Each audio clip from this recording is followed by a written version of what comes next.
A discussão de problemas complexos costuma ter abertura facilitada quando alguém, esta tarde o pateta de serviço, que sou eu, começa por desfiar um braçado de provocações.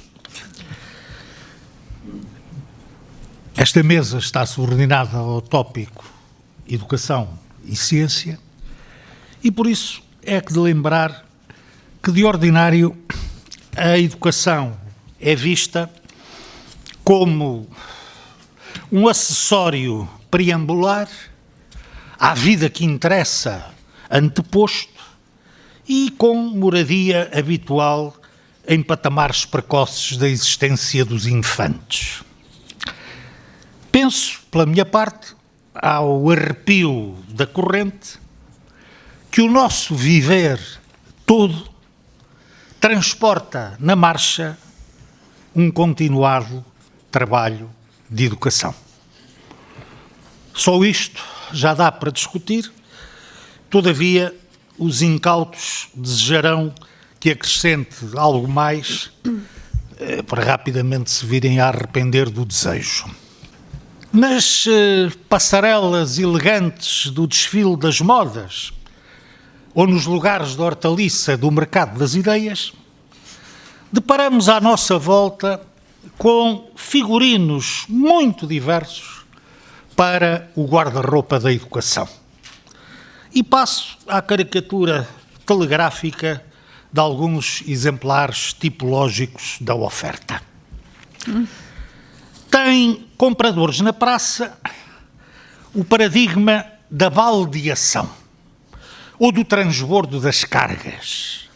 Do porão da urca dos sabentes, transferem-se para o tombaltilho da barcaça dos noviços as preciosas especiarias e pesados fardos que o aprendiz, à custa de um obediente esforço manésico, deverá reter e, em subsequente papagaio regurgitante, vomitar.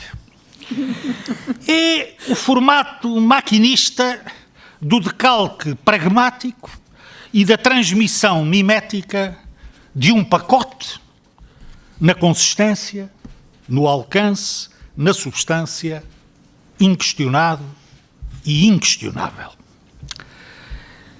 Na variante do paradigma charcuteiro, a educação toma o aspecto febril de uma linha de montagem e o educando vira num ápice tripa elástica para enfardar o embutido das linguiças. Nesta fronha compactado fica o chouriço pronto para a fatiação ulterior. Algumas avariações exaltadas de cognitivismo exacerbado manifestam abundantes sinais de propender para esta metodologia fabril do ensacamento das carnes.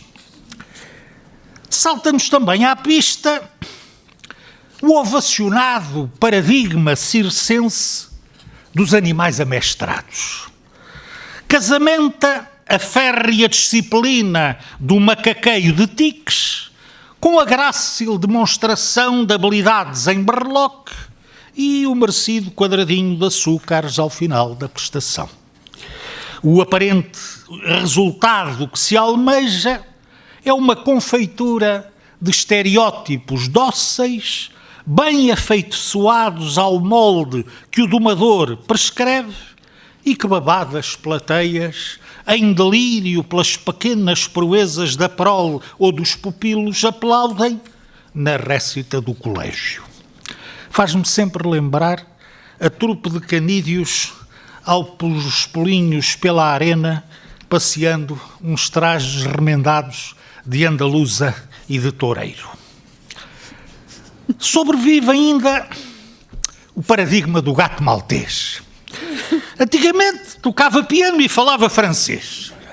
Uma delícia doméstica para os pasmados da casa e os forasteiros de visita. Agora que o convívio na sala caiu em desuso e a convivência exorbita nos hábitos da intermediação tecnologicamente assistida, o bichano, com agilidade frenética, percute os desconsolos no teclado da consola e arranha uns meados de inglês. Na procissão dos modelos em voga, outros andores saem igualmente à rua. O paradigma liberalista do negócio assenta o caboclo numa mercadorização galopante dos setores educacionais e no simétrico desencorajamento austero de políticas públicas. Converte a atividade do ramo à lógica abstrata do simples artigo de compra e venda com que se acena à clientela solvente, não raro angustiada. Reduz o estudante à condição de freguês e a família é convidada a desembolsar sacrifícios e poupanças nos papéis especulativos, com prometida cotação, sabe-se lá em que bolsas de futuro. Em idades de tenrura variável, o paradigma desengraçado da terapêutica ocupacional paliativa, em tantos casos com uma leviandade estarola, perverte e maltrata esse poderoso instrumento educativo que é a brincadeira. O riso e o faz de conta, apropriadamente conversados com as próprias crianças, induzem o despertar de atitudes de exame e levam à exploração de um leque de possíveis que vão para além da imediatez rigidificada do existente. Só que nada disto tem a ver com intentos grotescos de infantilização seródia em regime atamancado. Em maré de infelizes tristezas, confronta-nos ainda o paradigma do entreposto de consignação temporária, onde a escola, esvaziada de recursos, asfixiada nos meios, desqualificada no propósito, se vê remetida para as funções de degradado armazém de unidades em trânsito para fora do sistema. O que lá se passa torna-se irrelevante, porque apenas conta o tempo que passe até que os inquilinos incómodos abandonem as instalações. O espetáculo parece desolador, mas só a quem não perceba e não queira assumir que o processo educativo não habita numa redoma, não goza de nenhum privilégio de extraterritorialidade relativamente ao conjunto das contradições que nos dilaceram e envencilham o dia-a-dia do acontecer.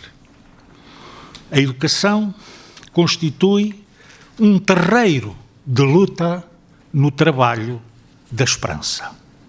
E a alternativa ao Deus dará não é de todo uma genuflexão resignada perante os altares daquilo que esteja a dar.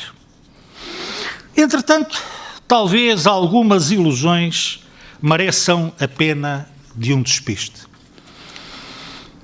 O conhecimento e, sobremaneira, os saberes em forma científica cultivados densificam uma componente essencial do exercício que não pode ficar a um canto arrumada. No entanto, a educação não se faz apenas do pescoço para cima. Envolve a integralidade do ser humano, nas valências e vetores que, na dimensão dos afetos também, lhe estruturam a dinâmica dos relacionamentos. Há há quem na educação enxergue tão só a violência dos aparelhos ideológicos da ordem instalada, que fabricam forças de trabalho à conveniência estrita do momento adestradas, exercem o controlo repressivo da economia libidinal das expulsões e impõem arquétipos de normalidade social aos meninos e às meninas. No desespero radicalista de riscar a dominação por decreto, despede-se a massa como rebanho amorfo, prescinde-se das dialéticas do antagonismo e retira-se aos dominados a possibilidade de emprego subversivo de uma arma. Outros atribuem à educação o regenerativo estatuto de farmacopeia universal, destinada à terraplanagem definitiva dos atritos, ao parto da igualdade sem dor e à taumaturgia do revolucionamento expectáveis. Porque imaginam que é nos miolos que a verdadeira mudança tem poiso e se opera, defendem que primeiro há que reformar as mentalidades e que só então, quando estivermos todos bem e devidamente educadinhos, a passagem ao ato deverá ser equacionada. Enganos e ilusões. Educar é formar. Formar é transformar. E, o que muitas vezes se esquece, transformar-se. Do ponto de vista ontológico, educar é eduzir, trazer para fora algo de novo e para a lida com o fronteiro. Não como soltura de um tesouro infuso que na intimidade imaculada e selvagem encarcerado, em adormecida latência se encontrasse, aguardando pelo toque mágico da varinha para abrir o olho, mas como emancipação relativamente ao muito que nos enreda e dissuade, e como liberdade para a aventura de compreender e de reconfigurar tudo aquilo que, diante em espetáculo e adiante no estaleiro das feituras, enriquecidamente se oferece e em permanência desafia. Tal como a penso, a educação abarca o processo relacional continuado e aberto, onde a instância do diálogo e a circunstância do educador são marcantes, o processo pelo qual, operando uma descoberta conjunta do mundo e da vida, e para isso é preciso ir sabendo coisas com conteúdo, vamos dando forma à condução do nosso viver. Perspectivado a esta luz, o espaço da educação distende-se pelo tempo de uma vida. E os tempos da vida são o espaço da educação. Muito obrigado.